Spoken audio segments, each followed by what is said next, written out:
ప్రభు బలలో మనము ప్రవేశించక మునుపు పరిశుద్ధ లేఖనములో నుండి కొన్ని మాటలను మనము ధ్యానిస్తూ వద్దాం. ఉదయము ఆరాధన వర్తమానమంతట్లో దేవుని కనికరాన్ని గురించి, దేవుని ప్రేమను గురించి మనము వింటూ వచ్చాం. హోషేయ రాసిన గ్రంథములో ఆ చదవబడిన ఆ లేఖనములో దేవుని జ్ఞానం కాదు, దేవుని గూర్చిన జ్ఞానం అని రాస్తుంది. దేవుని జ్ఞానం అనంతం. మనం దేవుని జ్ఞానాన్ని సమానమైన జ్ఞానము మనం సంపాదించుకోలేము. అసలు దేవుని ఆలోచన కానీ దేవుని జ్ఞానానికి మనం చేరుకోలేము. కానీ దేవుని గూర్చిన జ్ఞానము మనం సంపాదించుకోగలం. దేవుని గురించి తెలుసుకోవడం, ఆయన మనస్తత్వం ఎట్టిదో, ఏ విషయాలు ఆయనకి ఇష్టమో, ఏవి ఆయనకి ఇష్టం లేవో, ఆయన ఆజ్ఞలు వేటిని మనం గైకొనాలో, ఆయన యందు మనం భయభక్తులు కలిగి ఉండాలి. ఇవన్నీ దేవుని గూర్చిన జ్ఞానం. ఇలా ఉండుట వలన దేవుడు మన యందలి ఆనందపడేవాడిగా ఉన్నాడు, సంతోషపడేవాడిగా ఉన్నాడు. దేవుని జ్ఞానం కాదు, దేవుని గూర్చిన జ్ఞానం. ఇప్పుడు దేవుని గూర్చిన జ్ఞానంలో ఈరోజు మనం కూడి వచ్చిన మనమందరము ఇంకొక సత్యం నేర్చుకోబోతున్నాం. దేవుడు మన యందు ఎలా కనికరపడేవాడిగా ఉన్నాడు, ఏ విషయంలో కనికరపడేవాడిగా ఉన్నాడు. లేఖనము ధ్యానిస్తున్నప్పుడు మనం అక్కడే ఒక్కొక్కసారి తప్పటి అడుగు వేసే అవకాశం ఉంటుంది. ఇప్పుడు మనం పాపము చేసి దేవుడు మన మీద కనికరపడి మనం నశింప చేయకుండా ఉండడం అనేది ఎంత సత్యమో అంతే సత్యము అసలు నువ్వు పాపము చేయకుండా దేవుడు నిన్ను కాపాడుతూ, దేవుని హస్తము నిన్ను ఆపుతోంది అనే మాట సత్యం. ఎంతమందికి ఈ విషయం తెలుసు? మళ్ళీ చెప్తున్నా, నేను పాపము చేయకుండా ఉండేటట్లు దేవుని హస్తము నా మీద ఉంది. ఈ విషయం ఎంతమందికి తెలుసు? దేవునిలోకి రాకముందు, దేవుని నమ్ముకోకముందు, దేవుని దగ్గర మన పాపములు ఒప్పుకొనక ముందు, దేవుడు మనల్ని రక్షించక ముందు మన మీద దేవుని హస్తము లేకుండా ఉండేది. కాబట్టి మనం జన్మతః కల్పతః పాపలం అయ్యాం. అంటే పాపములోకి పుట్టిన వారము కాబట్టి, పాప స్వభావముతో పుట్టిన వారము కాబట్టి, ఒక అబద్ధం ఆడడానికి, ఒకళ్ళని మోసం చేయడానికి, ఒకళ్ళ మీద చేయి చేసుకోవడానికి, ఒకళ్ళ మీద కొట్లాటికి వెళ్ళడానికి, ఒకళ్ళని తొక్కేయడానికి, ఇలాంటి పనులు చేసే విషయంలో మనకి ఒక్క క్షణం కూడా అయ్యో ఇది తప్పు కదా అని మనకు అనిపించలే. ఎందుకు అనిపించలేదంటే మనం పుట్టడమే పాప స్వభావంలో పుట్టితిమి. కానీ ఎప్పుడైతే ప్రభు దగ్గరికి వచ్చామో, అయ్యో మనం నరకానికి పాత్రలో అనే సత్యం ప్రభు సువార్త ద్వారా మనం అర్థం చేసుకున్నామో, ఇప్పుడు దేవుడు ఏం చేశాడంటే తన రక్తములో నిన్ను కడగడమే కాకుండా, నీ పాపములు క్షమించడమే కాకుండా, నీవు పాపము ఇక మీదట పాపము చేయకుండా ఉండేటట్టు నిన్ను నియంత్రించే దేవుడు తన హస్తము నీ మీద ఉంచాడు. ఎంతమందికి ఈ విషయం తెలుసు? అందుకే దేవుని దగ్గరికి రాకముందర నువ్వు చేసిన నీ పాపాలు దేవుని దగ్గరికి వచ్చిన తర్వాత చెయ్యట్లేదు. ఇందులో నీ ప్రమేయం ఏమీ లేదు. రండి, ఈరోజు దేవుని వాక్య వెలుగులో ఈ సత్యాన్ని మనం నేర్చుకుందాం. ఏమండి, మనం పాపము చేస్తూ ఉంటే దేవుడు మనల్ని కనికరించడం అనేది సరైన గ్రహింపు కాదు. ఎందుకు కాదో కూడా నేను చూపిస్తాను మీకు.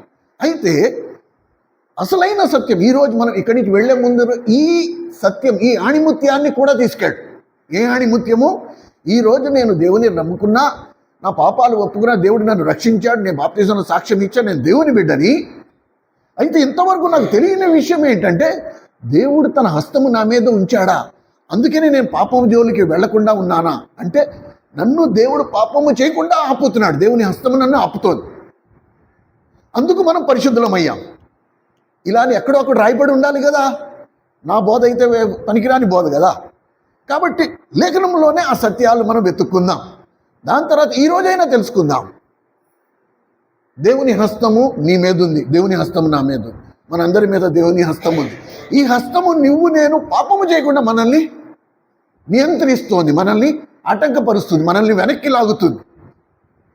ఇది ఎంత సత్యమో చూద్దాం రండి. 2 పేతురు రాసిన పత్రిక పేతురు రాసిన రెండో పత్రిక 219వ పేజీ, కొత్త నిబంధనలో 219వ పేజీ.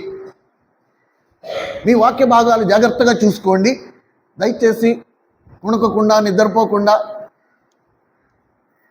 చాలా జాగ్రత్తగా మీరు ఆలకించినట్లయితే మీ భవిష్యత్తు బాగుంటుంది. ఈ సత్యం ఎరగకయే చాలామంది నష్టపోయారు. పేతురు రాసిన రెండో పత్రిక 2వ అధ్యాయం. మనం చదవలసిన వాక్య భాగము 9వ వచనం నుండి 9-10 కలిసి ఉన్నాయి, కానీ మనం 7వ వచనం నుంచి నేను చదువుతాను. మీ లేఖన భాగం జాగ్రత్తగా చూసుకోండి. దుర్మార్గుల కామ వికారమైన నడవడి చేత బహుబాధింపబడిన నీతిమంతుడగు లోతును తప్పించను. సరేనా? ఆ నీతిమంతుడు వారి మధ్య కాపురముండి తాము చూచిన వాటిని బట్టి వినిన వాటిని బట్టి వారి అక్రమమైన క్రియల విషయములో దినదినము నీతిగల తన మనస్సును నొప్పించుకొనుచు వచ్చెను. ఈ తర్వాత నేను చదివే మాట మీ బైబిల్లో అండర్లైన్ చేసుకోండి. ఈ మాట భక్తులను శోధన నుండి తప్పించుటకును, దుర్నీతి పరులను ముఖ్యంగా మలినమైన దురాశ కలిగి శరీరానుసారముగా నడుచుకొనుచు ప్రభుత్వమును నిరాకరించుచు శిక్షలో ఉంచబడిన వారిని తీర్పు దినము వరకు కావలిలో ఉంచుటకును ప్రభు సమర్థుడు. వీరు తెగువగలవారును స్వేచ్ఛాపరులనై మహాత్ములను దూషింప వెరువకై ఉన్నారు. ఇందులో పరిశుద్ధాత్మ దేవుడు మనకిచ్చిన వర్తమానం ఇది. మీరు అండర్లైన్ చేసుకుంటే దీన్ని ఒక్క వరుసలో చదవచ్చు. దేన్ని అండర్లైన్ చేసుకోండి? భక్తులను శోధన నుండి తప్పించుటకు కింద ప్రభువు సమర్థుడు. భక్తులను శోధనల నుండి తప్పించుటకు ప్రభువు సమర్థుడు. ఎవరి నుండి తప్పిస్తాడంట? లోతనే నీతివంతుడు. ఇది దేవుడే బిరుదిచ్చాడు. చాలామంది అబ్రహాము లోతుని ధ్యానించేటప్పుడు లోతు స్వేచ్ఛాపరుడు, సమృద్ధిని కోరుకున్నాడు, అందుకనే సొదొమ గొమొర పట్టణాన్ని ఎంచుకున్నాడు అని ఎన్నో వర్తమానాలు చెప్తాడు. కానీ దేవుడు చూడండి, కొత్త నిబంధనలు, అది కూడా కొత్త నిబంధనలో దేవుడు లోతుకిచ్చిన బిరుదేంటి? లోతను నీతిమంతుడంట. దేవుని నీతిని అనుసరించి నడుచుకున్నాడంట. సొదొమ గొమొర పట్టణం పాపముతో నిండి ఉన్న పట్టణమైనా సరే తాను కళ్ళతో చూచిన దాన్ని బట్టి విన్న దానిని బట్టి తన మనసును నొచ్చుకున్నాడు. ఇది పాపము అని నొచ్చుకుని పాపంలో పడకుండా ఉన్నాడు.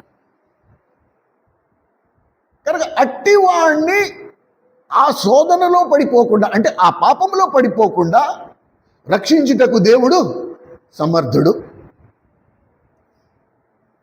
సో మనకి ఈరోజు మనం నేర్చుకునే వర్తమానం ఏంటంటే, ప్రభా ఈ లోకములో, ఈ పాపలోకములో నేను పాపములో పడిపోకుండా, శోధనలో పడిపోకుండా నువ్వు నన్ను రక్షిస్తూ ఉన్నావు, కాపాడుతూ ఉన్నావు. పాపము నా అంచు వరకు వచ్చేసింది, ఇక నేను అందులో పడ్డమే ఆలస్యం. ఆఖరి క్షణంలో నువ్వు నన్ను ఏం చేస్తున్నావు? నా చొక్కా పట్టుకుని వెనక్కి లాగేస్తున్నావు, నేను అందులో పడిపోకుండా. కనుక దేవుని దివ్య శక్తి నీ మీద నా మీద పనిచేస్తున్నందున మనం ఇహలోక మాలిన్యానికి గురి కావట్లా. లేకపోతే మనం అడుగు పెడితే పాపంలోనే అడుగు పెట్టాలి, ఎందుకంటే లోకమంతా పాపమే. కానీ ఇందులో జీవము కలిగిన దేవుడు జోక్యము చేసుకుని ఏమండి ఎట్టి వారి నుండి రక్షిస్తున్నాడంట? దుర్నీతి పరులను, ముఖ్యంగా మలినమైన దురాశ కలిగి శరీరానుసారముగా నడుచుకొనుచు ప్రభుత్వమును, అనగా ప్రభుత్వం అంటే ఎవరిది? దేవుని పరిపాలనను నిరాకరించి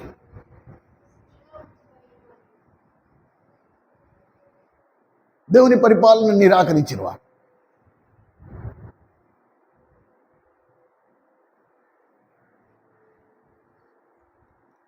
మనందరికీ ఈ వాక్యం ఎందుకు ఇంత ముఖ్యము, ఈ వర్తమానం ఎందుకు ఇంత ముఖ్యమంటే, దేవుని నమ్ముకున్న వారందరూ అలా లేరు.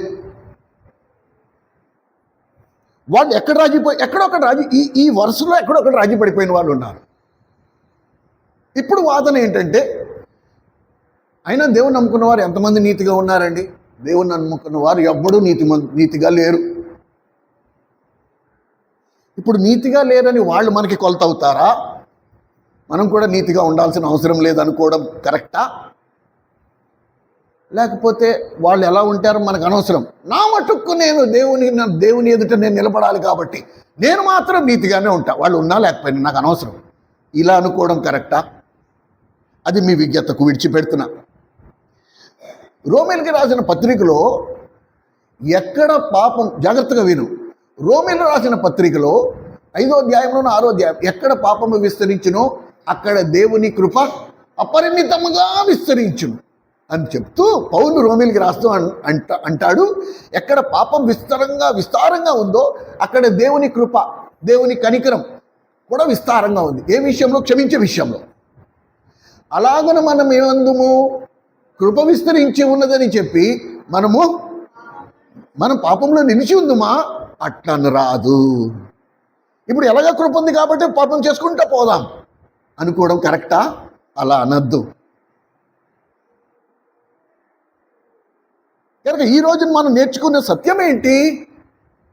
యూదా పత్రిక 1వ అధ్యాయం 24వ వచనంలో తొట్టులకుండా చదవండి, త్వరగా తీయాల. యూదా పత్రిక 1వ అధ్యాయం, యూదా పత్రిక 1వ అధ్యాయం ఉంది, అందులో 24వ వచనం. యూదా పత్రిక 24వ వచనం, తొట్టులకుండా మిమ్మల్ని కాపాడుటకును తన మహిమ ఎదుట ఆనందముతో మిమ్మల్ని నిర్దోషులుగా నిలబెట్టుటకును దేవునికి ద్వారా మహిమయు మాధ్యమును ఆధిపత్యమును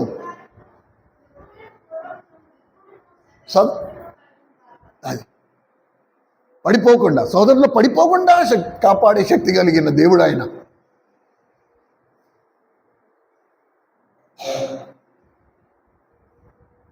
ఎప్పుడైతే నేను ఇంకా తట్టుకోలేక నేను పాపము చేశానన్నామో ఆ మాటకు అర్థం ఏంటి?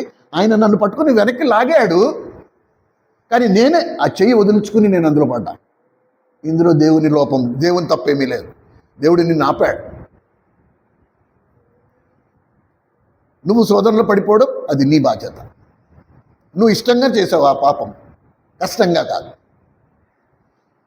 ప్లస్ పాత నిబంధనలో ఇందాక కొత్త నిబంధనలు వ్యభిచారం చేస్తుండగా పట్టుబడిన స్త్రీ కానీ,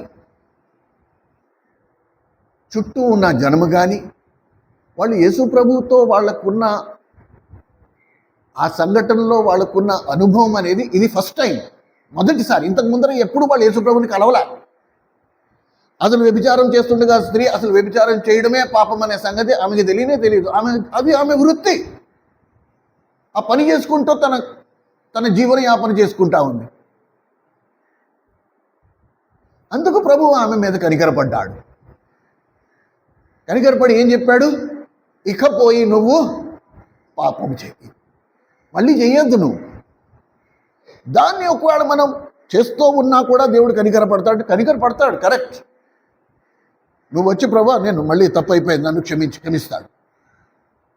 కానీ దేవుని ఉద్దేశం ఏంటి? ఇక వెళ్ళి నువ్వు మళ్ళీ ఆ పాపం, చేసిన పాపం మళ్ళీ నువ్వు చేయకుండా ఉండాలి, ఇది దేవుని ఉద్దేశం. మన అబ్బాయి తప్పు చేశాడు, వాడిని పిలిచాం, మందలించాం. మందలించిన తర్వాత ఏమంటాం మనం? ఇంకెప్పుడు నువ్వు ఇలా చేయకు. లేదు నాన్న, లేదమ్మా చేయను. కానీ వాడు వెళ్ళి మళ్ళీ చేశాడంటే తల్లిదండ్రులు అనే గౌరవం ఉన్నట్టా లేనట్టా? దానిని బట్టి మనం అర్థం చేసుకోవాలి. ఆ భయం లేకపోతే, ఆ గౌరవం లేకపోతే మనము కూడా. కనుక దేవుని హస్తము అసలు ఎలా ఆపుతుంది? నువ్వు పాపం చేయకుండా నిన్ను ఎలా ఆపుతుంది? ఈరోజు మీరు వర్తమానం విన్న తర్వాత మీ జీవితంలో మీకు కొన్ని సంఘటనలు గుర్తొస్తాయి. ఆ సంఘటనలో దేవుడు నిన్ను వెనక్కి లాగిన విషయం నీకు ఇప్పుడు క్లియర్గా అర్థమవుతుంది. నువ్వు పాపము చేయబోయావు, ఆఖరి క్షణమున దేవుడు నిన్ను పట్టుకుని వెనక్కి లాగాడు. దేవుడు నిన్ను పాపము చేయకుండా అడ్డుకున్నాడు కాబట్టి నువ్వు ఆ పాపంలో పడిపోకుండా బయటపడ్డావు. ఈ విషయం మన అందరికీ అర్థమవుతుంది. రండి, మొదటి ఉదాహరణ మనం గమనిద్దాం. దేవుడు కీర్తనకారుడు 51వ కీర్తన 6వ వచనంలో అన్నాడు, 51వ కీర్తన 6వ వచనంలో ప్రభు అన్నాడు, నీవు అంతరంగమందు సత్యము కోరుచున్నావు, నిర్మలమైన మనస్తత్వం, నిర్మలమైన మనస్సాక్షి కోరుచున్నావు. నువ్వు అట్టి వారిని దేవుడు ఏం చేస్తాడు? పాపంలో పడిపోకుండా వెనక్కి లాగేవాడిగా ఉన్నాడు. అందరినీ కాదు, నాట్ ఎవ్రీబడి. ఏమండి? అయితే రండి, ఎలా ఆపాడు దేవుడు? త్వరగా కొన్ని ఉదాహరణలు, కొంతమంది వాళ్ళ జీవితాలలో వాళ్ళ అనుభవాలు. ఏమండి? ఆదికాండం 20వ అధ్యాయము 3-4 వచనాలలో అబీమెలెకు అనే ఒక అన్యుడు, వీడికి దేవుని గురించి ఏమీ తెలియదు, కానీ దేవుడు అనేవాడు ఒకడున్నాడు, ఆ దేవునికి వ్యతిరేకంగా నేను పాపము చేయకూడదు అనుకున్నాడే తప్ప సృష్టికర్త గురించి ఈ వ్యక్తికి ఏమీ తెలియదు. అబ్రహాము తన భార్య అయిన శారాను తీసుకుని ఆయన ఉండే ప్రదేశంలోకి వెళ్ళినప్పుడు శారా అందాన్ని చూసి వీడు ముగ్ధుడైపోయి ఆమెను నా భార్యగా చేసుకుంటా, వివాహము చేసుకోవాలి అనుకున్నాడు అబీమెలెకు. అబ్రహామును పిలిచి ఈమె ఎవరు అని అబ్రహామును అడగ్గా, అబ్రహాము తన భార్య గురించి ఏమన్నాడు తెలుసా? ఈమె నా చెల్లెలు అన్నాడు. ఈమె నా చెల్లెలు అన్నాడు. ఎందుకన్నాడు? తెలియని ప్రాంతంలో ఉన్నాను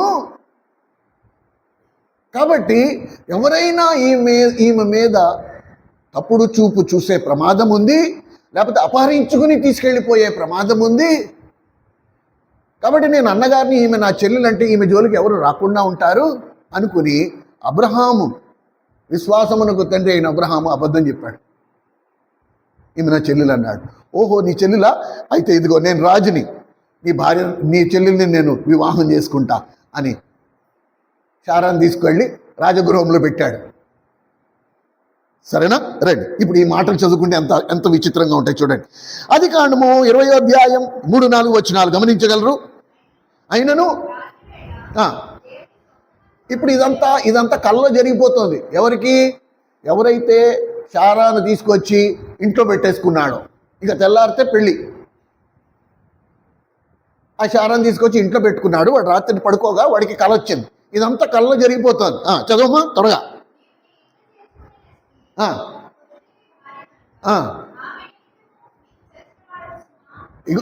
నువ్వు గనక ఆమెని వివాహము చేసుకున్నా, ఆమెను బలవంతంగా నీ ఇంట్లో ఉంచుకున్నా, నువ్వు తెల్లారేటప్పటికి చనిపోతావు.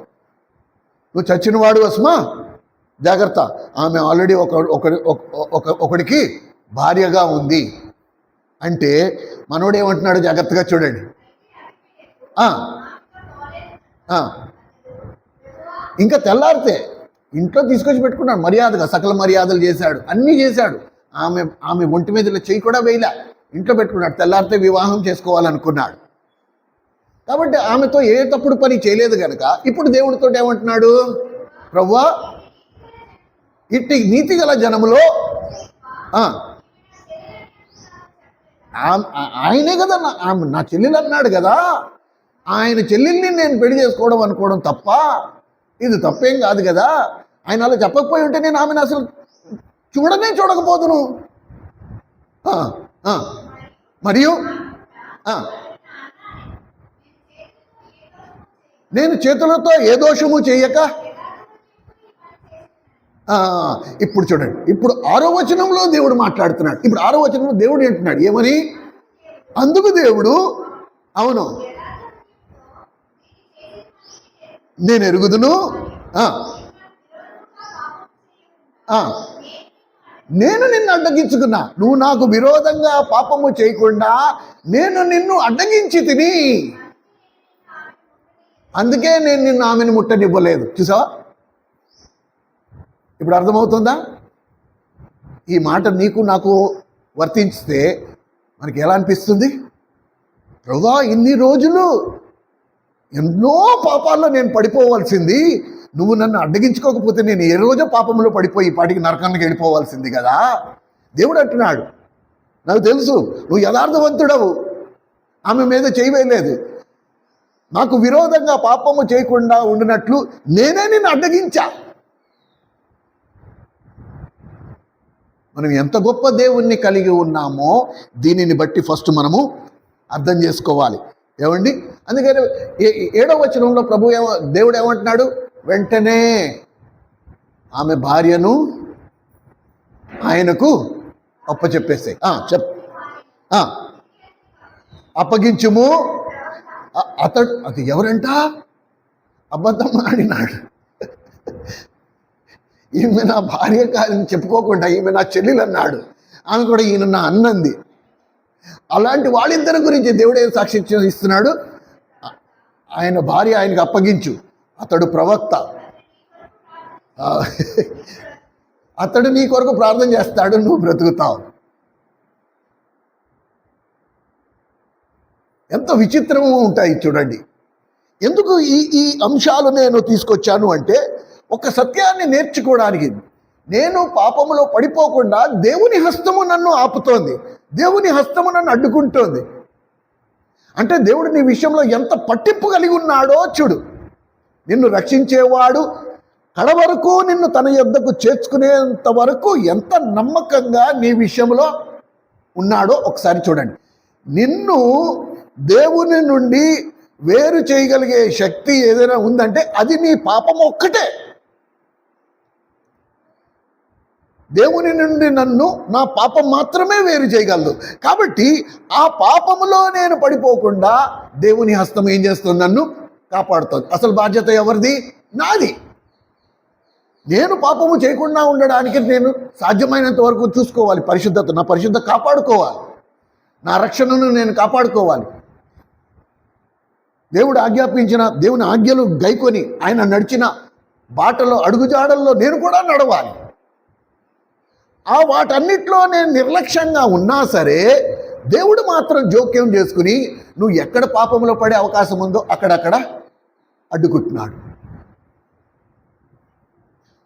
కొన్ని సందర్భాలలో దేవుడే జోక్యం చేసుకుంటున్నాడు, దేవుడే చెయ్యి అడ్డు పెడుతున్నాడు, దేవుడే నిన్ను పట్టుకుని వెనక్కి లాగుతున్నాడు. కొన్ని సందర్భాల్లో దేవుడు ఏం చేస్తాడు? మనుషుల్ని పంపిస్తాడు. ఏమండి? కాబట్టి ఇక్కడ ఆయన భార్యను ఆయనకి అప్పగించు, ఆయన ప్రవక్త, ఆయన నీ కొరకు ప్రార్థన చేస్తాడు, నువ్వు బ్రతుకుతావు. ఏమండి? కనుక మనం ఏం చేయాలా? ఈ సత్యం ఈరోజు నువ్వు తెలుసుకున్నావు కాబట్టి దివారాత్రుల్లో నీ ప్రార్థన ఏమై ఉండాలి? నువ్వు ఏడుస్తూ నువ్వు ప్రభు దగ్గర విజ్ఞాపన చేయాలి. ఓ దేవా, నీ హస్తము నా మీద నుండి తీసివేయకు, నేను పాపములో పడిపోతా, శాశ్వతంగా నీకు నాకు ఎడబాటు వచ్చేస్తుంది. అయ్యో ప్రభా, నా మీద కనికరపడు,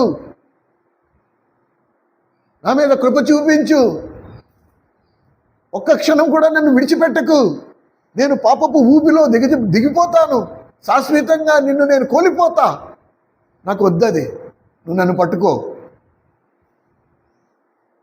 అయితే దేవుడు అభిమలెకు, దేవుణ్ణి ఎరగని వాడికి కూడా వాడు పాపంలో పడిపోకుండా ఎందుకు అడ్డుకున్నాడంటే, అభిమలెకు నీతిపరుడు, ఇది పాపము, ఇది నేను చేయకూడదు అనుకున్నాడు. అందుకని తీసుకొచ్చి ఇంట్లో పెట్టుకున్నాడు.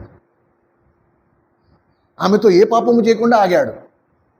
చట్టబద్ధంగా వివాహం చేసుకుని నా భార్యగా చేసుకున్న తర్వాతే నేను కాపురం చేస్తానని నిర్ణయించుకున్నందున ఆ నీతిపరుడు దేవుడు అభిమలేకులో ఆ నీతిని చూశాడు కనుక దేవుని ఎరగని వాడైనప్పటికీ, ఇదంతా స్వప్నంలో జరుగుతుంది, అసలు ఎవరో తెలియదు, సృష్టికర్త ఎవరో అభిమలేకి తెలియదు అప్పటికి. కానీ ఎంత చక్కగా ఆపాడో మనం చూడగలం. ప్రభువా, శోధనలో పడిపోకుండానట్లు నీ కృప నాకు ఇది నా ప్రార్థన అయి ఉండాలి. ఎన్ని రోజులు నాకు తెలియలే, నీ హస్తము నన్ను అడ్డుకుంటోంది, నీ హస్తము నన్ను ఆపుతోంది అనే సంగతి నేను చూడలేదు. ఈరోజు ఫస్ట్ టైం నాకు అర్థమైంది. నువ్వు ఇన్ని రోజులు నేను పాపంలో పడిపోకుండా నువ్వు నన్ను ఆపుతూ వచ్చావా? నీ హస్తము నన్ను అడ్డుకుందా? లేకపోతే నీకు నాకు ఎప్పుడో ఎడబాటు వచ్చేసేదే. ఇంకొక ఎగ్జాంపుల్ చూద్దాం. యోసేపు జీవితం చూస్తే యోసేపు కూడా అంతే. ఆదికాండము 39వ అధ్యాయములో యోసేపు కూడా శోధింపబడ్డాడు. ఏమండి? పోతిఫరు పొతిఫర్ కాలములో పొతిఫర్ భార్య యోసేపు యవనస్తుడు. ఆ పొతిఫర్ను శోధించగా ఇప్పుడు ఆయన అంటున్న మాట, యోసేపు అంటున్న మాట చూడండి. ఇందులో యోసేపు విషయం దగ్గరికి వచ్చేటప్పటికి యోసేపు ప్రయాసపడలా. యోసేపు ఏమి పొతిఫర్ భార్యను చూసి మోహించి ఈమె నా భార్య అయితే బాగుండు అనుకోలే. పొతిఫర్ భార్య యోసేపును మోహించింది. ఇప్పుడు స్త్రీ ఇటుపక్క నుంచి అటుపక్కకి 39వ అధ్యాయం, ఆదికాండం 39వ అధ్యాయం 9వ వచనం చూడండి. 9వ వచనం, నీవు అతని భార్య అయినందున నిన్ను తప్ప మొత్తం అన్నీ నాకు అప్పగించేశాడు. నిన్ను తప్ప మిగతావన్నీ నా చేతికి అప్పగించాడు. అన్నిటి మీద నాకు అధికారం ఉంది, కానీ నిన్ను మాత్రం నాకు అప్పగించలే. కాబట్టి నీ మీద నాకు అధికారం లేదు. కాబట్టి నేను ఎలాగ ఈ పాపము నేను చేసి, అది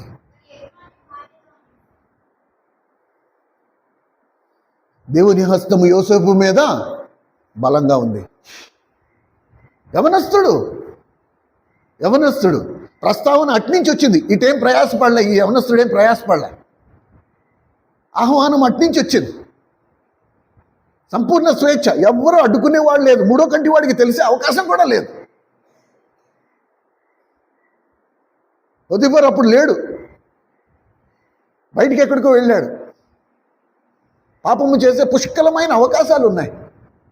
వీడి వయసు కూడా యవన వయసు. కానీ ఏమనుకున్నాడండి, నా దేవునికి విరోధంగా నేను పాపము ఎలా చేస్తా? కనుక దేవుని యందలి భక్తి, భయం, ఇవి రెండు ఉండాలి. ఏ భయము? నేను పాపము చేస్తే నా దేవుని నుండి నేను నాకు నా దేవునికి ఎడబాటు వచ్చేస్తుంది. ఇది నేను సహించలేను. యేసుక్రీస్తు ప్రభువు ఒకవేళ అంగీకరించబడ్డాడంటే ఎలా అంగీకరించబడ్డాడు?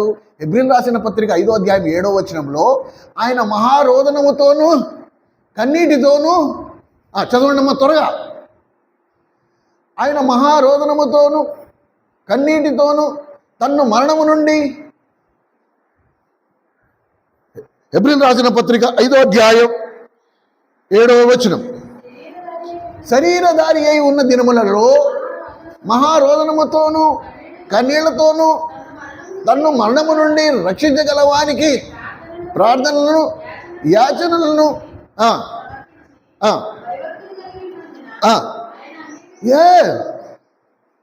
దేవుని కుమారుడు, ఆయనకి అవసరం లేదు. అయినా సరే యేసుప్రభు శరీరధారి అయి ఉన్న దినాలలో ఎక్కడున్నాడు? భూమి మీద ఉన్నాడు. ఈ భూమి ఎలాగుంది? పాపముతో నిండి ఉంది.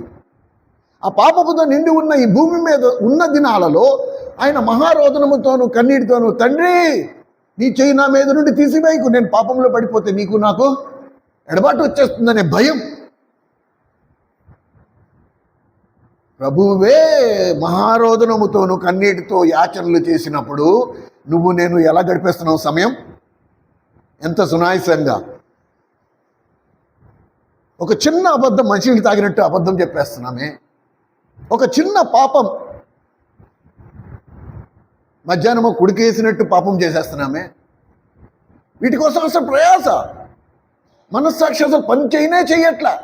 అయ్యో నా తండ్రికి విరోధంగా ఈ పాపం నేను ఎలా చేయగలను అనే ఆలోచన ఏంటి? కనీసం భయం కూడా రావట్లేదు. ఆయన దివారాత్రులు ప్రతిరోజు మానక 33.5 సంవత్సరాలు ఈ ప్రార్థన నిరంతరం చేస్తూ ఉన్నాడు. తండ్రి నీకు నాకు ఎడబాటు నేను సహించలేను. అలాగే ఎక్కడ కూడా నేను శోధనకి పడిపోయి పాపము చేయకుండానట్లు నీ హస్తము నాకు తోడుగా ఉంచు. ఇది చాలా ముఖ్యమండి, ఇది చాలా ముఖ్యం. అందుకు యోసేపు, దేవుడు యోసేపును ఆ గుణం యోసేపులో చూసి దేవుడు యోసేపుకు తోడై ఉన్నాడు. ఎక్కడ? చెరసాల్లో ఉన్నప్పుడు. 39వ అధ్యాయం 23వ వచనం, 39వ అధ్యాయం 21వ వచనంలో చూడండి. ఆదికాండము 39వ అధ్యాయం 21వ వచనంలో అయితే యెహోవా యోసేపుకు తోడై ఉండరు. ఎక్కడ? చెరసాల్లో ఉన్నప్పుడు దేవుడు అతనికి తోడై ఉన్నాడు. నువ్వు నేను నేర్చుకోవాలని సత్యం ఏంటి తెలుసా? నేను ఒంటరిగా ఉన్నా, అనారోగ్యంతో ఉన్నా, చెరసాల్లో ఉన్నా, ఎడారిలో ఉన్నా, అరణ్యంలో ఉన్నా, దేవుడు నాకు తోడే. దేవుడు మందిరాల్లో ఉండడండి. దేవుడు ఎక్కడుంటాడు? నీకు నాకు తోడై ఉంటాడు. దేవుడు మనకి తోడై ఉంటాడు. మన దుర్బుద్ధి, మన స్వార్థము, మనము దేవుణ్ణి ఏం చేస్తున్నాం? మడతెట్టి ఈ మందిరాల్లో తీసుకొచ్చి పెట్టేయడానికి ప్రయత్నిస్తూ ఉంటాం. కాబట్టి ప్రభువా, నువ్వు ఈ మందిరంలోనే ఉండు, నువ్వు బయటికి రా. 23వ వచనంలో కూడా చూడండి, 23వ వచనం.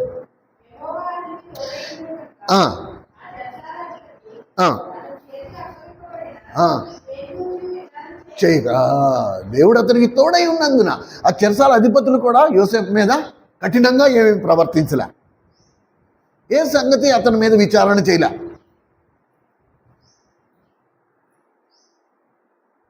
అర్థమైందా? మనకుండే గొప్ప ధన్యత ఏంటంటే, రేపు ఏ పోలీస్ స్టేషన్ అవని, ఏ కోర్టు అవని, ఎప్పుడైనా సరే, ఇవాళ నేను ఉన్నాను, రేపు నేను లేకపోవచ్చు. మనసులో ఎప్పుడైనా ఈ మాట గుర్తుపెట్టుకో, నా దేవుడు నాకు తోడై ఉన్నాడు కనుక నేను భయపడాల్సిన అవసరం లేదు. నా ఎదురుకుండా కూర్చున్న జడ్జి అవని, ఎదురుకుండా కుర్చీలో కూర్చున్న ఇన్స్పెక్టర్ అవని, ఎస్ఐ అవని, ఎవడైనా కానీ వాడు నా దేవుని గుప్పిట్లో ఉన్నాడు. నా దేవుడు అనుమతి లేకుండా అసలు వాడు ఒక ముక్క కూడా నన్ను అనలేడు, మాట్లాడలేడు. ఇది మన విశ్వాసం అయి ఉండాలి. ఇది మన విశ్వాసం అయి ఉండాలి. కనుక ఆ భయం, దేవునితో నాకు ఎడబాటు వస్తుందనే భయం నిరంతరము మనలో ఉన్నంత వరకు ఆయన హస్తము నీ మీద నా మీద ఉంటుంది. ప్రభా, ఈ పాపము చేయటం వలన నీకు నాకు ఎడబాటు వచ్చేస్తుంది, నీకు నాకు సంబంధం తెగిపోతుంది అనే భయం నాకున్నంత వరకు దేవుడు తన హస్తము నా తలమేంచి తీయడు, ఉంచుతాడు అలా. ఎందుకంటే ఈ సాతాను ఏం చేశాడు? ఎక్కడ పడితే అక్కడ ఉరులు, దారి పొడుగుతో ఉరులు పేర్చేశాడు. ఎందులో అయినా కాలు పెట్టామా బంధం పడిపోతుంది, పైకి లాగేస్తాడు. నేను తలకిందలుగా వేలాడుతూ ఉంటా, నేనేమి చేయలేను, నన్ను రక్షించేవాడు ఎవడు ఉండడు ఇంకా. కనుక నా కాలు ఉరి మీద పడకుండా ఉండునట్లు యెషయా గ్రంథము 30వ అధ్యాయం 21వ వచనం ప్రకారంగా, నువ్వు కుడి తట్టు తిరిగినను ఎడం తట్టు తిరిగినను నడుట ఇదే దారిని నీ వెనక నుండి ఒక శబ్దము నీకు వినబడుతుంది. ఎంత పట్టింపు కలిగి ఉన్నాడంటే, నీ వెనక నుంచి నువ్వు, అరే బాబు ఇలా వెళ్ళకు, ఎదరా నీకు ప్రమాదం ఉంది, కుడి పక్కకెళ్ళు లేకపోతే ఎడం పక్కకెళ్ళు, ఇది కూడా చెప్పడానికి ఆయన నీకు ఎంత దగ్గరగా ఉన్నాడో దానిని బట్టి మనం అర్థం చేసుకో. ఏమండి, ఇంకొక ఎగ్జాంపుల్ చూద్దాం. ఇప్పటి వరకు మనం ఎంతమందిని చూసాం? అబీమెలెకుని చూసాం, యోసేపుని చూసాం, ఇప్పుడు దావీదుని చూద్దాం. దావీదు గురించి మొదటి సమూయేలు 25వ అధ్యాయంలో చాలా విషయాలు మనము దావీదు గురించి చదువుతూ వచ్చాం. అయితే మొదటి సమూయేలు 25వ అధ్యాయంలో దావీదు సౌలు చేత తరమబడుతున్న పరిస్థితి. అక్కడ ఒక ప్రాంతానికి చేరుకున్న తర్వాత ఆ ప్రాంతంలో ఒక పండుగ జరుగుతోంది. ఆ పండుగ జరుగుతుండగా దావీదు ఏమనుకున్నాడంటే, సరే ఇక్కడ స్థానికులతో నేను కూడా కలిసి వాళ్ళతో ఈ పండుగలో పాలు పంపులు పొందాలి, ఇక్కడ జనముతో నేను కూడా సహవాసం ఉండాలి అని ఆశపడ్డాడు. ఆశపడిన తర్వాత తన మనుషులను పంపించాడు. ఆ ప్రాంతములో అధికారము ఉన్న వాడి పేరు నాబాలు. నాబాలు భార్య పేరు అబిగైలు. అబిగైలు దైవభక్తురాలు, దేవుని భయము కలిగి ఉన్నవా స్త్రీ. నాబాలు దుర్మార్గుడు, ఒళ్ళంతా పొగరే. ఏమండి, నాబాలు దగ్గరికి దావీదు ఇద్దరు మనుషుల్ని పంపిస్తాడు. వెళ్ళి వాళ్ళతో చెప్పండి, మేము కూడా ఉన్నాము కాబట్టి వచ్చి ఈ పండుగలో మేము కూడా పాలు పంపులు పొందుతాము. రండి చదువుదాం. మొదటి సమూయేలు గ్రంథము 25వ అధ్యాయము 32వ వచనం. అందుకు దావీదు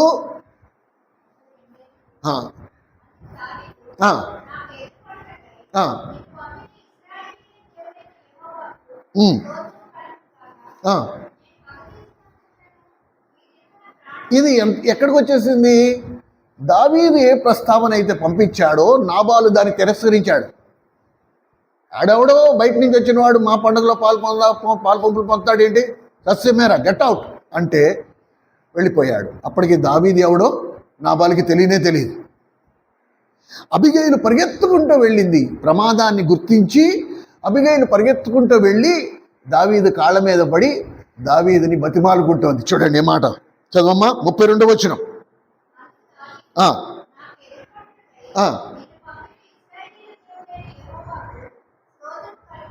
ఎందుకు ఇప్పుడు దావీదు అబిగైలుతో ఈ మాట అంటున్నాడు, నన్ను అడ్డగించుకోవడానికి నిన్ను పంపిన దేవునికి స్తోత్రం. దేన్ని అడ్డగించుకుంటోంది? అడ్డగించడానికి వచ్చింది.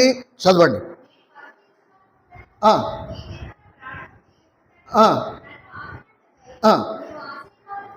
అదిగో చూసా, నీ భర్త అయిన నాబాలు నా ఎడల చేసిన ప్రవర్తనను బట్టి ఒక రాజుగా నేను ఇప్పటికీ వాణ్ణి నరికేయాలి. అసలు నా మనుషుల్ని పంపించి వాణ్ణి హతమార్చేయాలి. కానీ పండగ వాతావరణం, నువ్వు ఎదురొచ్చావు చూడు, ఈ పాపము నేను చేయకుండానట్లు నువ్వు నన్ను ఆపావు కాబట్టి నీవు ఆశీర్వదింపబడునుగాక. అర్థమైందా? ఒక్కొక్కసారి మనం పాపము చేయకుండా దేవుడు మనుషుల్ని పంపిస్తూ ఉంటాడు. ఏమండి చదువుమా ఆ మాట 37వ వచనం వరకు చదువు. గాక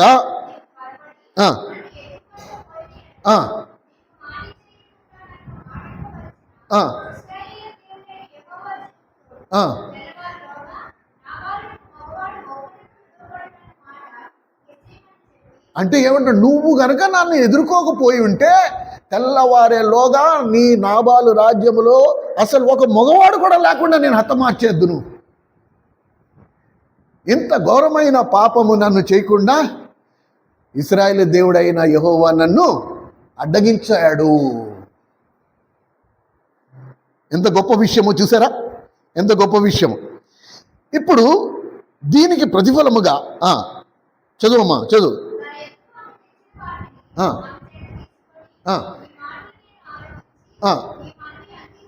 అంగీకరించింది.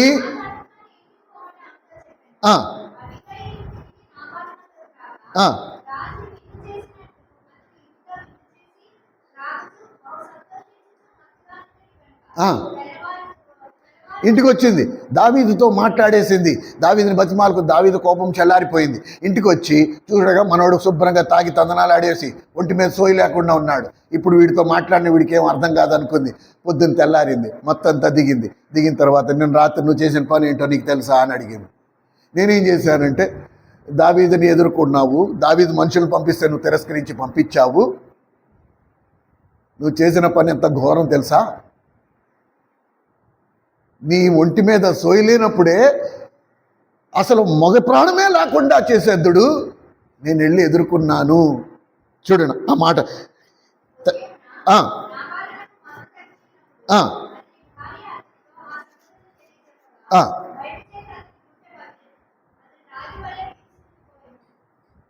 ఎంత భయపడిపోయాడంటే, రాతిగా బిగిసిపోయాడంట. నేను ఎంత ఘోరమైన పాపము చేశాను. చదువమ్మా.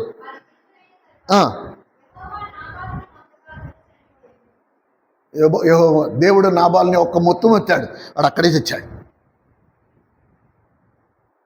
ప్రేమయ్య సహోదరుడు, ఆ సహోదరి, ఎందుకు ఈ మాట చెప్తున్నాను అంటే, అబిగయలు తన్ను తాను ఎంత తగ్గించుకుంది అంటే ఏమని తెలుసా, నా ఏలినవాని కాళ్ళనే కాదు, నా ఏలినవాని సేవకుల కాళ్ళు కూడా నేను కడుగుతా. అంటే ఏంటి? దావీదుతో పాటు దాదాపు 400 మనుషులు ఉన్నారు. అబిగైల్ ఏమంటుంది తెలుసా, నువ్వు నా మీద కనికరపడిన ఎడలా నేనేం చేస్తా, నా ఏలిన వాడంటే ఎవరు? దావీదు. నీ కాళ్ళే కాదు, నీ సేవకులు, నీ దగ్గర పనిచేసే వాళ్ళు కాళ్ళు కూడా కడుగుతా. ఈ పనిచేసే వాళ్ళు కడగడం గురించి మాట్లాడినప్పుడు దావీదుతో పాటు ఉన్నవాళ్ళు ఎవరు తెలుసా, ఎలాంటి మనుషులు తెలుసా? 22వ అధ్యాయం 2వ వచనంలో చూడండి. మొదటి సమూయేలు గ్రంథం 22వ అధ్యాయం 2వ వచనం. వీళ్ళు ఉన్నారు దావీదుతో పాటు. వీళ్ళు ఎలాంటి వాళ్ళు? చదువమ్మ గట్టిగా. సమూయేలు గ్రంథం, మొదటి సమూయేలు 22:2. మరియు అంటే ఏంటి? అప్పులు చేసి తీర్చకుండా. మొదటి పదం ఏంటి? ఇబ్బంది పెట్టేవాళ్ళు, అప్పులు చేసి అప్పులు తీర్చకుండా ఉండేవాళ్ళు. అదిగో ఇలాంటి వాళ్ళు దావీదు చుట్టూ ఉన్నారు. ఇప్పుడు అబిగైల్ ఏముంటుంది? నేను వాళ్ళు కాళ్ళు కూడా కడుగుతా. సమాధానపరిచేవారు ఎవరి కాళ్ళైనా కడగడం, ఇది దైవికమైన లక్షణం. కాళ్ళ మీద పడ్డం, కాళ్ళు కడగడం, ఇది తన్ను తాను తగ్గించుకోవడము అనే మాటకు అర్థం. ఒక వ్యక్తిని దేవుని దగ్గరికి తీసుకొచ్చే విధానం. వాళ్ళు ఎలాంటి వాళ్ళు? వాళ్ళ కాళ్ళు నేను కడగడం ఏంటి? వాళ్ళు దుర్మార్గులు. ఇన్ని సంగతులు లేవు. అయినా కూడా ఆ మాట చెప్పింది. ప్రియమైన సహోదరుడా, సహోదరి, ఎవరు ఇది మన తల మీద మనం పాపము చేయకుండా మనల్ని ఆపే హస్తం ఎవరిది అది అని మనం చూస్తే, ఇది పాత నిబంధన కదన్నా. కొత్త నిబంధనలో ఎక్కడ రాస్తుంది అంటే, రెండో దశలోనికలు రాసిన పత్రిక 2వ అధ్యాయములో, 2వ దశలోనికలకు రాసిన పత్రిక 2వ అధ్యాయములో 6-7 వచనాల్లో మీరు గమనించగలరు. రండి చూద్దాం. 2వ దశలోనికలకు రాసిన పత్రిక 2వ అధ్యాయం 6-7 వచనాలు చదువమ్మా. 188వ పేజీ. కాగా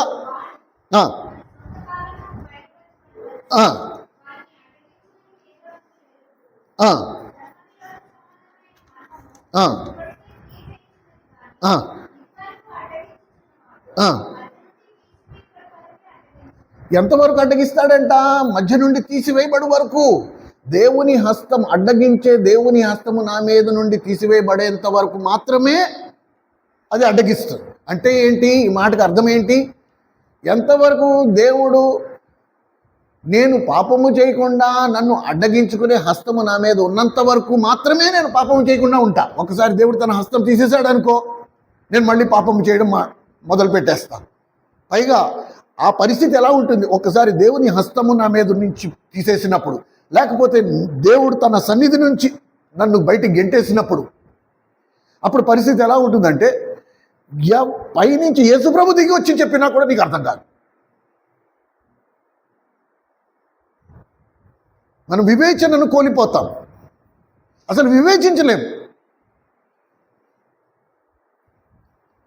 2వ దశలోనికలకు రాసిన పత్రిక 2వ అధ్యాయం 6-7 వచనాలు చదివిన మాట ఇది అంత్యక్రీస్తు గురించింది.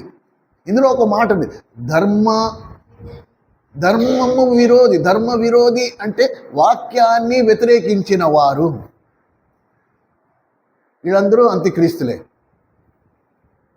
దేవుని వాక్యాన్ని వ్యతిరేకించిన వారందరూ వాడి జాబితాలోకి వచ్చేస్తారు.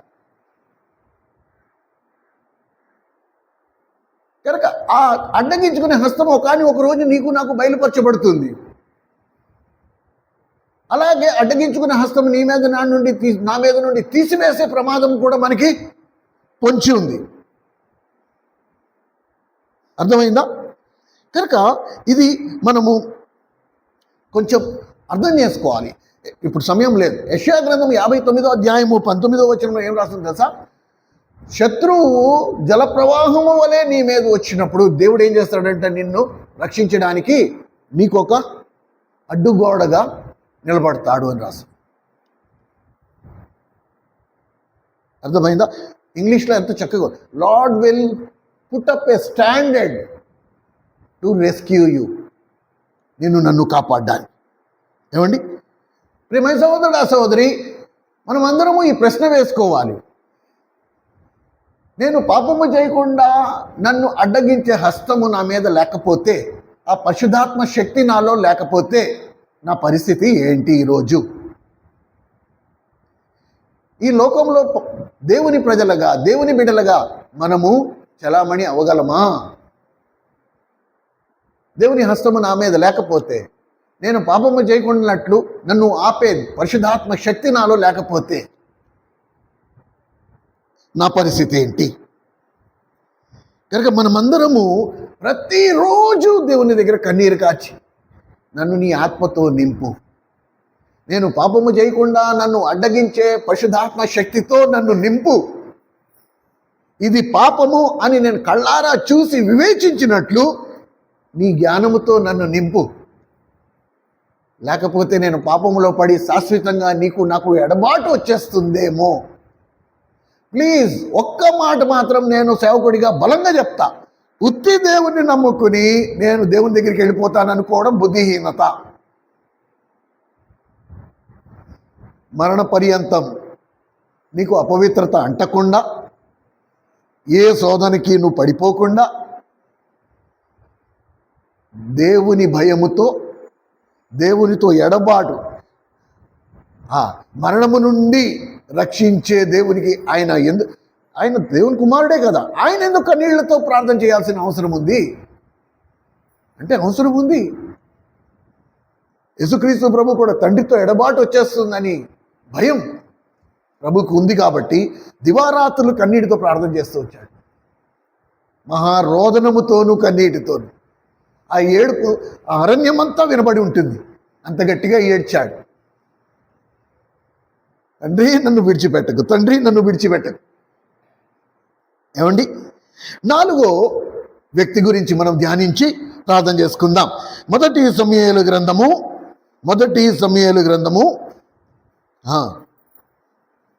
9వ అధ్యాయం. మొదటి సమూయేలు గ్రంథం 9వ అధ్యాయం 7వ వచనంలో మనము దావీదు గురించి, ఇక్కడ సౌలు గురించి చదువుతాం. ఏమండి, సౌలు ప్రారంభము ఎలా ఉందో చూడండి. ఇప్పుడు దేవుడు పాపము చేయకుండా మనల్ని అడ్డగించే ఆ హస్తము ఎలా కోల్పోగలం మనం? దేవుడు తన చెయ్యి ఎప్పుడు వెనక్కి తీసేసుకుంటాడు. ఇది చూపించడానికి నేను సౌలుని కూడా ఇందులోకి తీసుకొచ్చాను. సౌలు ప్రారంభం ఎలా ఉందో చూడు, స్టార్టింగ్ ఎలా ఉందో సౌలు పరిస్థితి, మనందరి పరిస్థితి ఇంచుమించు దానికి సరి సమానంగా ఉంటుంది. మీరు చదువుతున్నప్పుడు చూడు, ఇందులో ఒక్క మాట కూడా నాది కాదు, నా సొంత బోధ కాదు. మొదటి సమూయేలు గ్రంథము 9వ అధ్యాయం 7వ వచనం. మొదటి సమూయేలు గ్రంథము 9వ అధ్యాయం 7వ వచనం. అందుకు సౌలు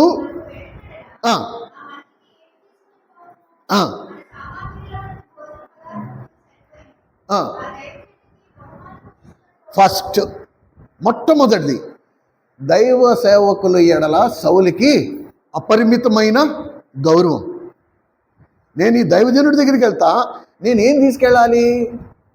నా దగ్గర ఉన్న సామగ్రిలో శ్రేష్టమైనది నేను ఈ దైవజనుడికి ఏమి ఇవ్వాలి? ఫస్ట్ మాట. సౌలు స్టార్టింగ్ పరిస్థితి చెప్తున్నా, అప్పటికి ఇంకా సౌలు రాజు కాదు, నా వంటి సామాన్యుడు, సాధారణమైన వ్యక్తి. ఆ సాధారణమైన వ్యక్తి ఎలా ఉన్నాడు? దైవజనుల దగ్గరికి వెళ్ళాలంటే ఆ దైవజనులు అంటే గౌరవం. నేను ఏం తీసుకెళ్ళాలి? వాళ్ళు నా కోసం ప్రార్థన చేస్తారు, కానీ నేనేం తీసుకెళ్ళాలి? 11వ అధ్యాయం 11వ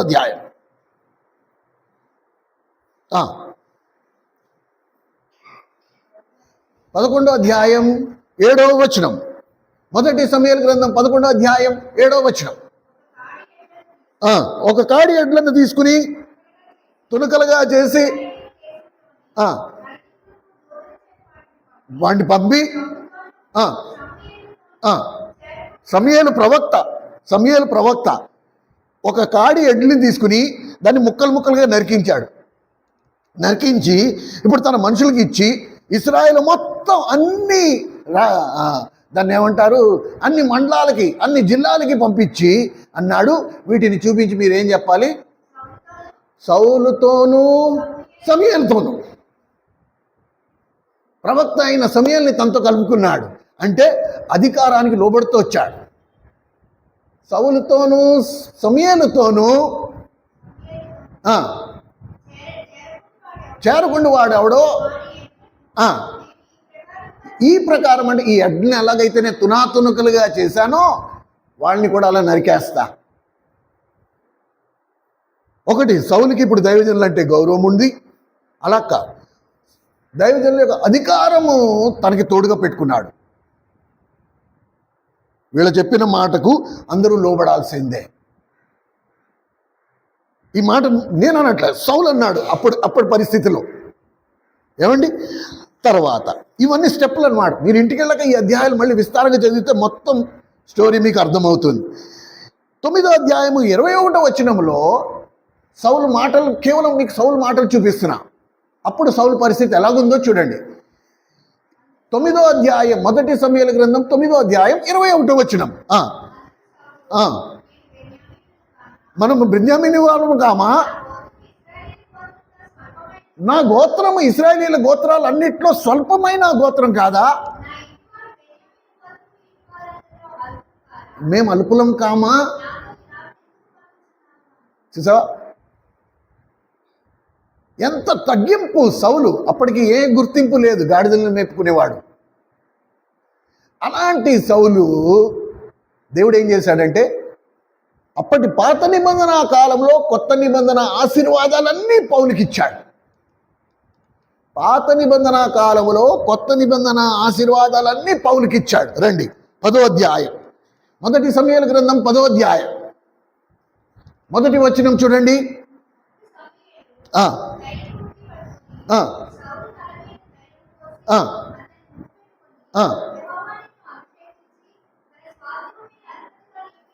చాలు. ఎస్, ప్రవక్త అయిన సమూయేలు సౌలు యొక్క తగ్గింపు, దీనత్వాన్ని, వీటన్నిటినీ చూసి దేవుని చిత్తాన్ని కనుక్కుని ఇప్పుడు సౌలు తల మీద నూనె పోసి అభిషేకించి ఇశ్రాయేలు మీద రాజుగా అభిషేకించాడు. ఏమండి, అభిషేకించిన తర్వాత ఎప్పుడైతే ప్రవక్తల చేత నువ్వు అభిషేకింపబడ్డావో, అభిషేకింపబడిన తర్వాత ఈ కొత్త నిబంధన ఆశీర్వాదాల గురించి నేను చెప్పాను కదా అప్పట్లో. ఇప్పుడు సౌలుని ఎక్కడ పంపిస్తున్నాడో చూడండి 3వ వచనంలో. నువ్వు అక్కడి నుండి వెళ్ళి బేతేలు అనగా దేవుని గృహము, బేతేలు అనగా దేవుని మందిరము.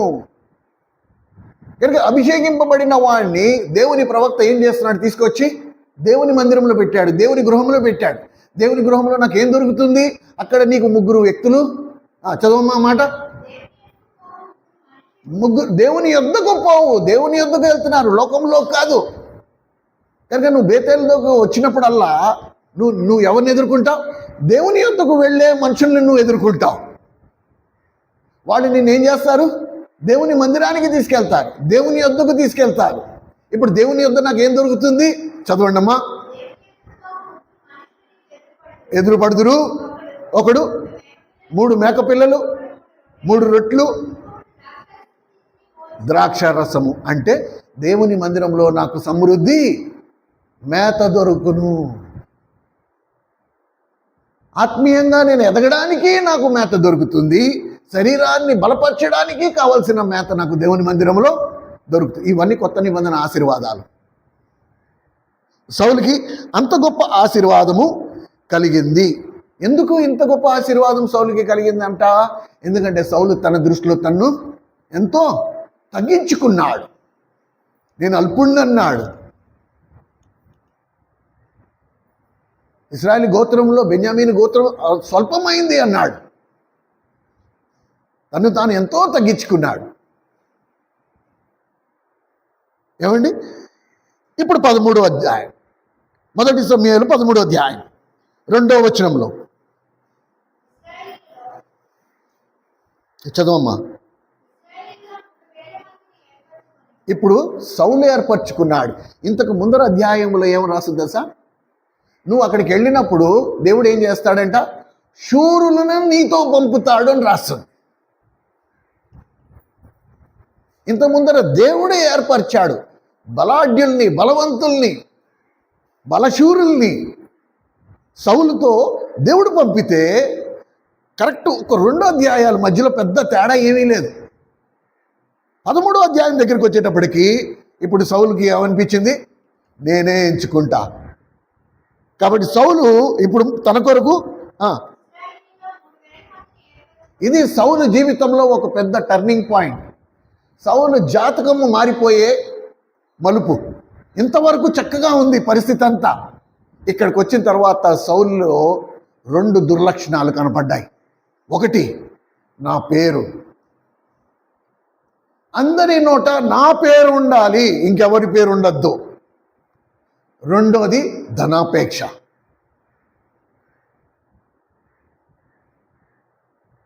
అమ్మోరీయుల మీదకి వెళ్ళినప్పుడు దేవుడు ఈ అధ్యాయాలలో మనం వాటిని చదువుతాం. ఇవి రెండు సౌలుకి తెలియకుండానే సౌలులో ఒక విధమైన గర్వాన్ని పుట్టించేస్తాయి. ఈ విషయం సౌలుకి తెలియదు. ప్రియమైన సహోదరుడు, సహోదరి, నిన్ను నన్ను దేవుని నుండి వేరుపరిచే శక్తి ఎంత తెలివిగా పనిచేస్తుందంటే మనకి తెలియకుండానే చాప కింద నీరులాగా, పైన చాపలాగే కనబడుతూ ఉంటుంది, దాని కింద నీరు పాకేస్తూ ఉంటుంది. నీకు మెలకు వచ్చేటప్పటికి చాలా ఆలస్యం అయిపోయి ఉంటుంది. సౌలుకి అలాగే జరిగింది. సౌలుకి అసలు తెలియకపోలే, ఒక విధమైన గర్వం వచ్చేసింది. ఇప్పుడు తన కొరకు నేనే ఎంచుకుంటాను అనే స్థాయికి వచ్చేసాడు. ఇప్పుడు సౌలు తన కొరకు చదవండి అమ్మా.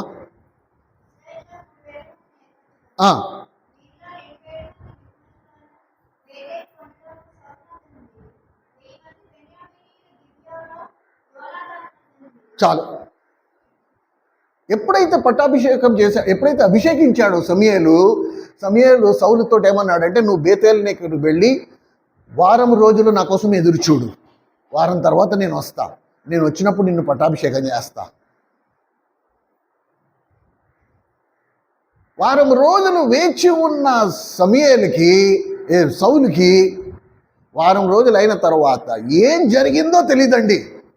ఎప్పుడైతే తన కొరకు 3000 మందిని బలిష్ఠులను, బలమైన వారిని ఏర్పరచుకోవడం మొదలుపెట్టాడో, ఎప్పుడైతే సౌలులో గర్వం వచ్చేసిందో ఏం జరిగిందో తెలియదు.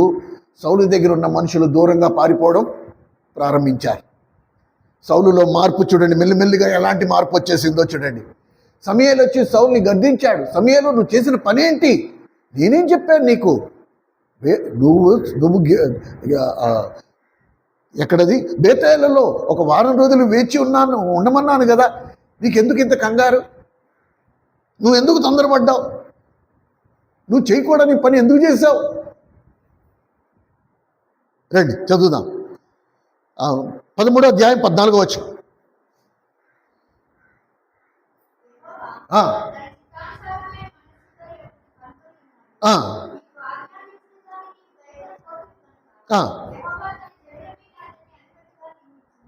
చూసా, దేవుడు తన చిత్తానుసారంగా నువ్వు చేయవలసిన పని నువ్వు చెయ్యకపోగా, నువ్వు గైకొనకపోతేవి గనక ఇప్పుడు ఏం చేస్తున్నాడు దేవుడు? నీకిచ్చిన అభిషేకాన్ని, నీకిచ్చిన స్థానాన్ని తీసేస్తున్నాడు. అంటే పరోక్షంగా నీవు పాపములో పడిపోకుండా ఇంతవరకు నీ మీద ఉండే దేవుడు తన హస్తాన్ని వెనక్కి తీసేసుకుంటున్నాడు.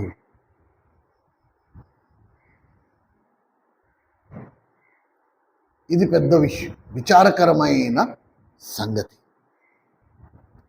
ఏమండి?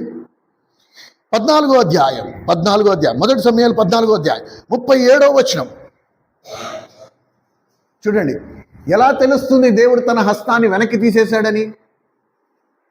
ఇప్పుడు మనం అందరము తెలుసుకోవాల్సిన విషయం ఏంటంటే, దేవుని హస్తము, దేవుని అభిషేకం ఉందా లేదా ఎలా తెలుస్తుంది? మనకు కూడా తెలియాలి కదా. దేవుని అభిషేకం ఉందా, దేవుని హస్తం నా మీద ఉందా లేదా? ప్రతిరోజు నువ్వు నిశ్చయపరచుకోవాల్సిన అవసరం ఉంది. ఈ విషయంలో నువ్వు నిర్లక్ష్యంగా ఉంటే నువ్వే బాధ్యుడవు అవుతావు, కానీ దేవుడికి ఏ సంబంధము లేదు. ప్రతిరోజు నువ్వు ఉదయాన్నే లేచి చెక్ చేసుకోవాలి, దేవుని హస్తం నీ మీద ఉందా అంటే. వెంటనే దేవుడు అంటాడు, అసలు నేనంటే నీకు భయం ఉందా, గౌరవం ఉందా? ఉంది, అయితే నా హస్తం నీ మీద ఉంది. లేదు, ఎక్కడో కాలక్రమేణా నా పేరు గురించి నేను పడిపోయా, చిన్న గర్వం నాలో చోటు చేసుకుంది, నా హస్తం నీ మీద లేదు. దేవుడి హస్తము సౌలు మించి లేదు అనడానికి ఎలా రుజువు అయింది చూడండి. 14వ అధ్యాయం 37వ వచనం.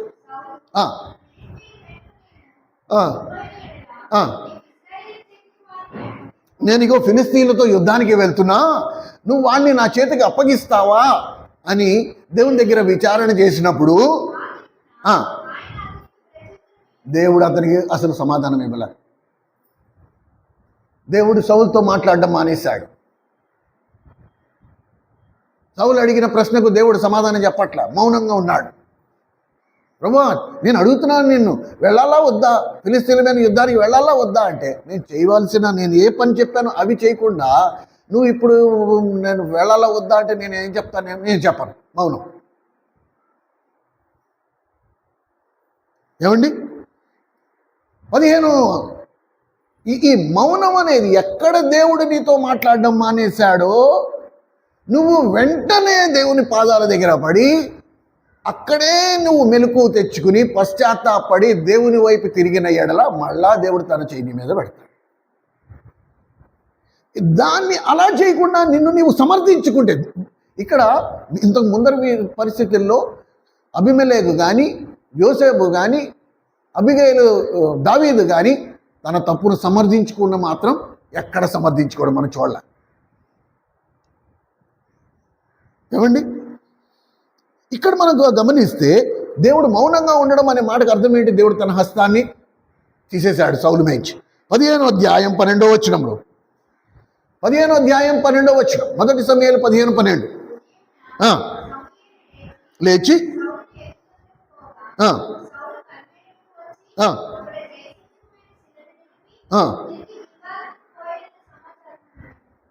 శిలల మీద ఏం రాస్తుంది? సౌలు పేరే రాస్తుంది. సౌలుకి ఎలాంటి పిచ్చి పట్టేసింది తెలుసా? ప్రతి చోట నా మీద శిలాఫలకం ఒకటి ఉండాలి, నా పేరు మీద, అందరికీ నేను ఎవరో తెలియాలి. అర్థమైందా? కానీ దీన్ని బట్టి మనకేం అర్థమవుతుంది? సౌలు తనకి తను ఒక పేరు సంపాదించుకోవాలనుకున్నాడు. ఓహో, ఇక్కడ ఎజెండా మారిపోయింది. ఏ ఉద్దేశము చెప్పున నేను ఇశ్రాయేలీయుల మీద రాజుగా అభిషేకించానో ఆ ఉద్దేశము నుండి నువ్వు పక్కకి తప్పుకొని నీ కొరకు నువ్వు పేరు సంపాదించుకోవడానికి అనుకున్నావు చూడు, లాభం లేదు. ఇక పనవదు. నీకేది లాభము? నీ పేరు, నీ ధనము, నీ సంపాదన ఇవి చూసుకున్నావు చూడు, నేను ఇప్పుడు నా చెయ్యి నేను వెనక్కి తీసేసుకుంటున్నాను. ఆ తర్వాత సౌలు పశ్చాత్తాపడ్డాడు, కానీ ప్రయోజనం లేకపోయింది. రండి చూద్దాం 15వ అధ్యాయం 30వ వచనంలో. అందుకు సౌలు, నేను పాపము చేసేదని అయినను, అదిగో మళ్ళీ ఏమండి, నేను పాపము చేశానని ఒప్పుకున్నవాడు మళ్ళీ తన ఘనత గురించి ఎందుకు మాట్లాడాలి చెప్పు? అంటే సౌలు యొక్క ఒప్పుకోలు, ఇంగ్లీష్లో దాన్ని ఏమంటారంటే సూపర్ఫిషియల్, అంటే వేషధారణతో కూడిన ఒప్పుకోలు. నేను పాపము చేసేది అని ఒక పక్క చెప్తూ, చూడండి చదవండి.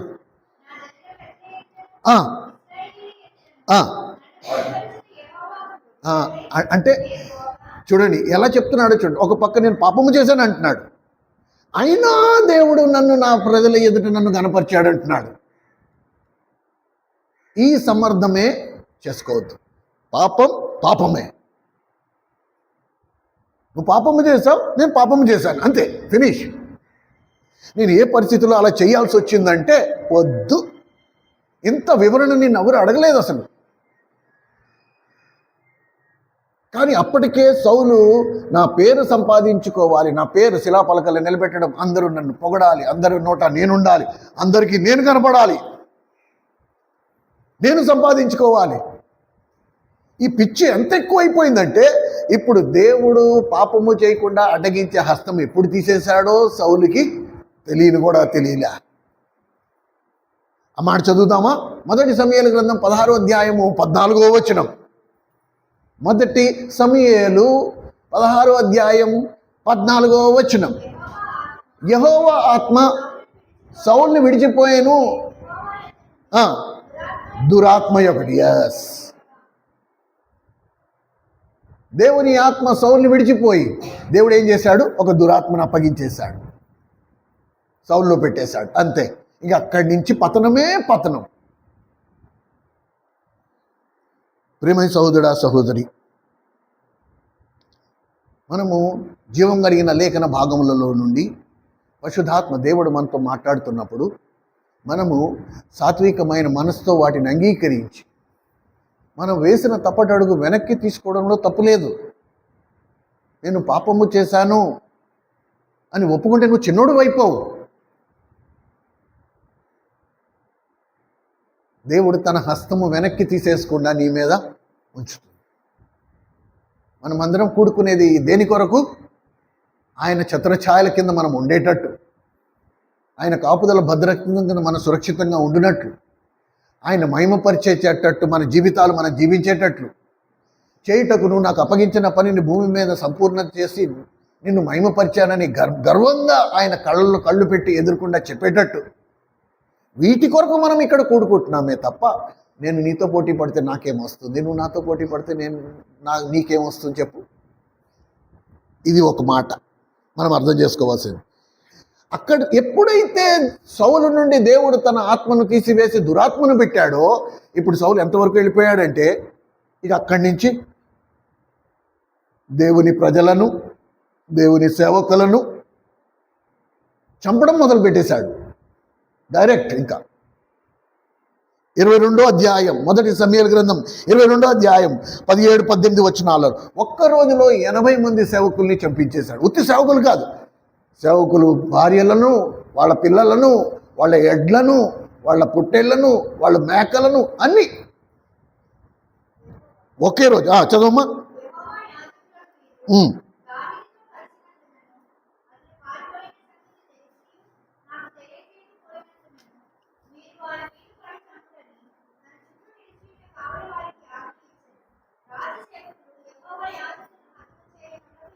చూడండి అంత విచిత్రం. చూడండి అప్పుడు కూడా కళ్ళు తెరవబడలేదు. చూడండి ఎప్పుడైతే సౌలు తన దగ్గర ఉన్న బలాఢ్యుని తను ఏర్పరచు, తాను మనిషి, వాడి మనుషులే, అరే మీరు వెళ్ళి దేవుని యాజకుల్ని హతమార్చేయండి అంటే వాళ్ళలో కొంతమంది ఏమన్నారు తెలుసా?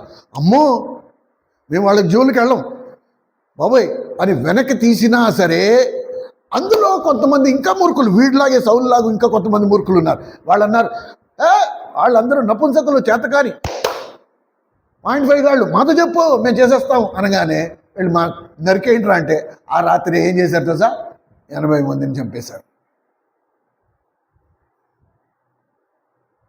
అరే నా చుట్టూ ఉన్న మనుషులు దూరంగా పారిపోతున్నారు, ఎందుకు? నాలో దేవుడికి కనపడట్లేదా, నాలో పాపం ఉందేమో అని పశ్చాత్తాపడి దేవుని చేత సమకూర్చబడి దేవుని హస్తము తన మీద ఉంచేట భాగ్యము తాను చేతులారా ఏం చేసుకున్నాడు? పోగొట్టేసుకున్నాడు. అందుకు ప్రియమైన సోదర సోదరి, మన ఆత్మీయ జీవితంలో నువ్వు గొప్ప నేను గొప్ప అనే కాకుండా దేవుని హస్తము నా మీద ఉందా లేదా, నేను పాపములో పడిపోకుండా, శోధనలో పడిపోకుండా నన్ను వెనక్కి తీసుకునే, నన్ను అడ్డగించే, నన్ను నియంత్రించే దేవుని హస్తము నా మీద ఉందా లేదా, ఇది నేను చూసుకోవాలి. దాని కొరకు నేను ఎలా ప్రార్థన చేయాలంట?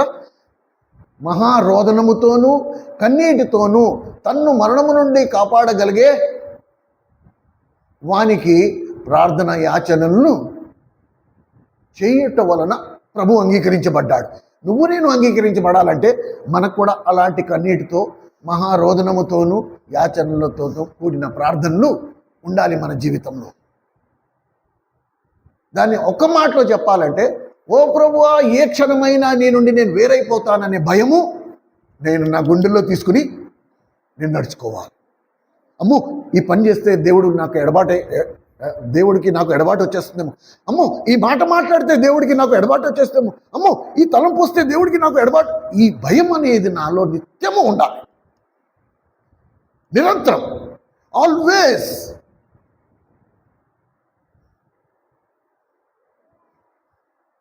ఈ భయం నన్ను వెంటాడుతూ ఉండాలి, నేను ఈ భయం కింద ఉండాలి. అప్పుడు నేను సారిసారికి చూసుకుంటాను, అమ్మో ఈ పాపం చేస్తే నేను దేవుడికి నాకు ఎడబాటు వచ్చేస్తుంది.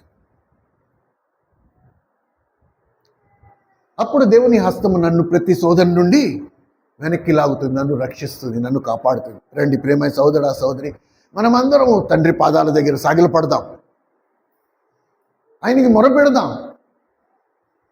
దేవుని ఆత్మతో నింపబడ్డానికి, దేవుడు తన ఆత్మతో మనందరినీ నింపడానికి ఆయన దగ్గర ప్రాధేయపడదాం. ప్రభువా నీ ఆత్మశక్తి లేకుండా మేము పాపంలో పడకుండా ఉండలేము, కాబట్టి నీ ఆత్మతో మమ్మల్ని నింపు.